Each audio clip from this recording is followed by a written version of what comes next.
क्या आपको भी स्टॉक मार्केट से फटाफट पैसे बनाने, स्टॉक मार्केट से ना सभी को पैसे बनाने, पर सीखना किसी को भी नहीं, क्योंकि फ्री की टिप्स जो मिल जाती हैं। पर पॉइंट ये कि जब इन टिप्स से प्रॉफिट होता है तब तो वाह वाह, और लॉस होता है तो शेयर बाजार एक सट्टा बाजार है।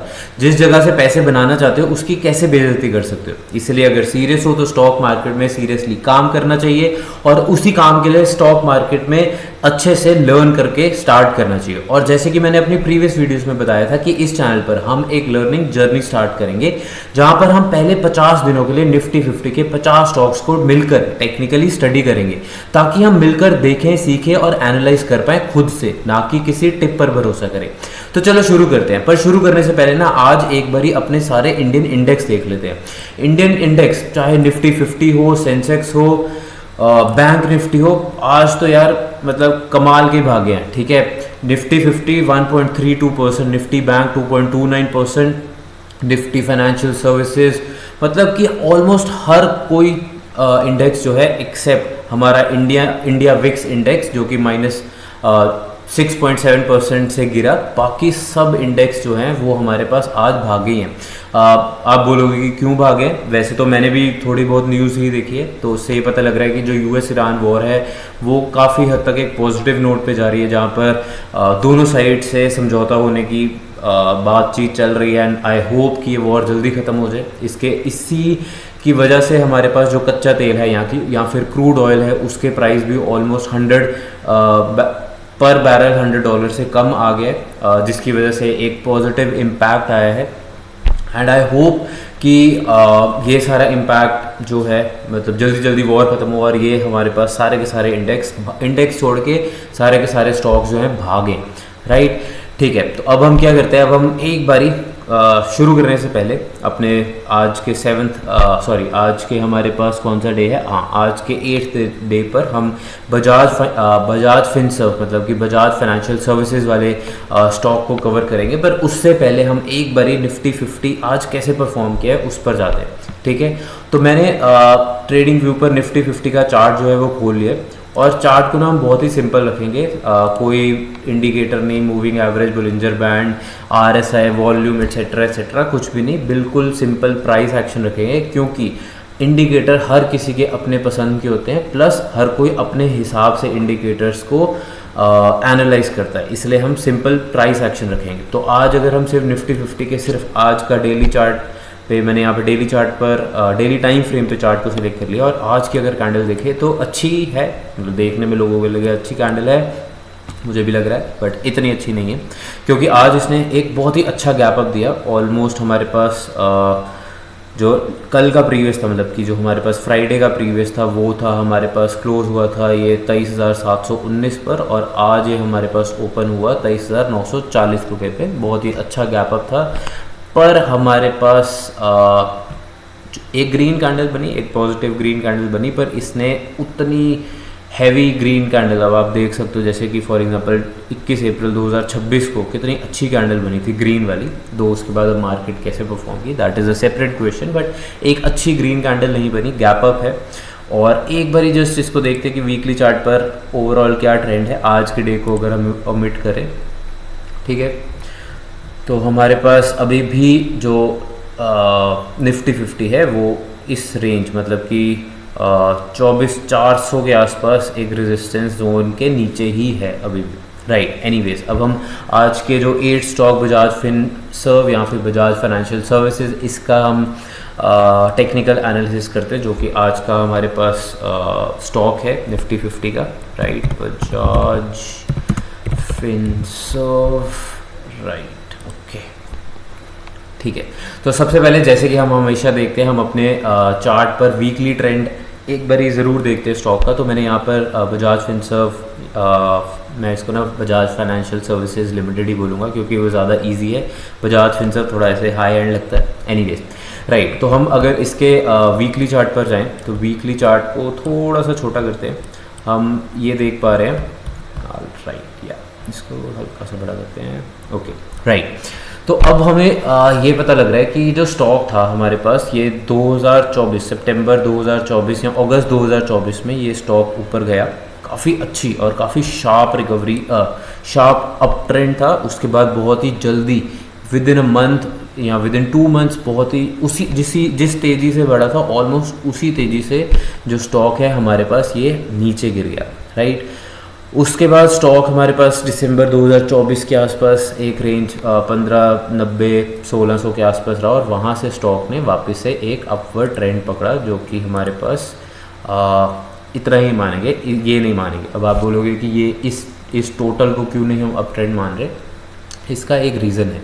इसका रीज़न ये है कि इसको हम यहाँ तक ही अप ट्रेंड मानेंगे क्योंकि ऑलमोस्ट 28 अप्रैल 2025 तक ही एक अप ट्रेंड मानेंगे, क्योंकि उसके बाद अगर हम विजुअली देखें तो स्टॉक हमारे पास एक रेंज में मूव किया है and that range is almost हमारे पास, अगर मैं यहाँ से हॉरिजॉन्टल लाइन सेलेक्ट करूँ तो ऑलमोस्ट हमारे पास 21 अरे यार सॉरी मैंने यहीं से लाइन बनाता हूँ, वो लाइन सही नहीं है। तो हमारे पास ऑलमोस्ट 2100 और 2150 2100 के आसपास का अपवर्ड इसके पास एक जोन था और लोअर जोन जो था हमारे पास ये ऑलमोस्ट हमारे पास 1890 या 1900 के आसपास की रेंज थी। अब आप अगर टेक्निकली देखो, बहुत ही ध्यान से देखो, अगर मैं ये अप ट्रेंड जो है इसको रिमूव कर दूँ तो स्टॉक हमारे पास ऑलमोस्ट अप्रैल 2025 से लेकर हमारे पास अर्ली मार्च 2026 तक एक रेंज में ही घूमा। उसी रेंज में ये थोड़ा सा अप गया, थोड़ा सा डाउन गया और वहीं परफॉर्म करता रहा, राइट।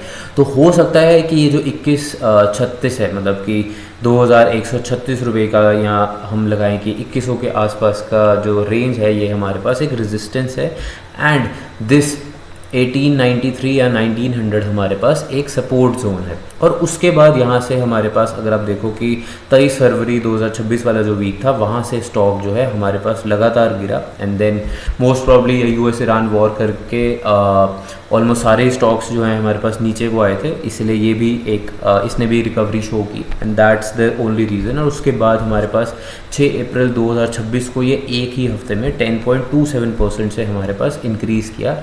और उसके बाद अगर हम देखें तो ये जो स्टॉक है ट्राई कर रहा है मूव ऊपर करने की, बट यहाँ पर एक बहुत ही कंसोलिडेटेड लोअर ट्रेंड, बट एक short term consolidated lower trend हमारे को दिख रहा है, या फिर हम ये बोल सकते हैं कि हमें एक रेंज दिख रही है, राइट। तो मैं यहाँ से ट्रेंड लाइन लेता हूँ और अगर आप इसको देखो तो हमारे पास जो स्टॉक है लास्ट कुछ वीक से ऑलमोस्ट इस रेंज में हमारे पास घूम रहा है, राइट।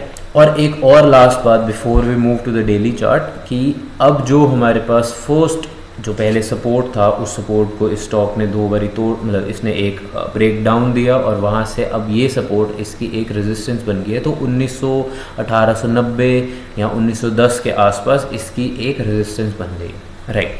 अब हमें बेसिक वीकली चार्ट पर हमें चीज़ पता लग गई। अब हम इसके डेली चार्ट पर जाते हैं, देखते हैं कि आज के डे में, मतलब कि 25 मई 2026 को आज स्टॉक ने कैसा परफॉर्म किया, राइट। तो अगर हम यहाँ पर देखें, मैंने यहाँ से डेली टाइम फ्रेम जो है सिलेक्ट कर लिया। आज की डेट में हमारे पास ये स्टॉक एक गैप अप पे खुला, एक अच्छी डिसेंट, नॉट अच्छी बट एक डिसेंट सी मीगर डिसेंट इसने ग्रीन कैंडल बनाई है, जो कि ओपन हुई हमारे पास 1785 पे, इसका हाई गया 1811.80, लो गया 1783, क्लोज हुआ 1807.4, जिसने टोटल अगर मॉनेटरी टर्म्स में देखें तो 41.40, मतलब कि 2.34% का हमें नेट प्रॉफिट दिया, राइट। ओके, अब हम देखें एक और बात जो कि हमने वीकली चार्ट पर भी देखी थी कि ये जो स्टॉक है हमारे पास एक रेंज में, मैंने जैसे आपको दिखाया था कि एक रेंज में ऐसे मूव कर रहा है, तो वही रेंज हमें यहाँ पर भी दिख रही है।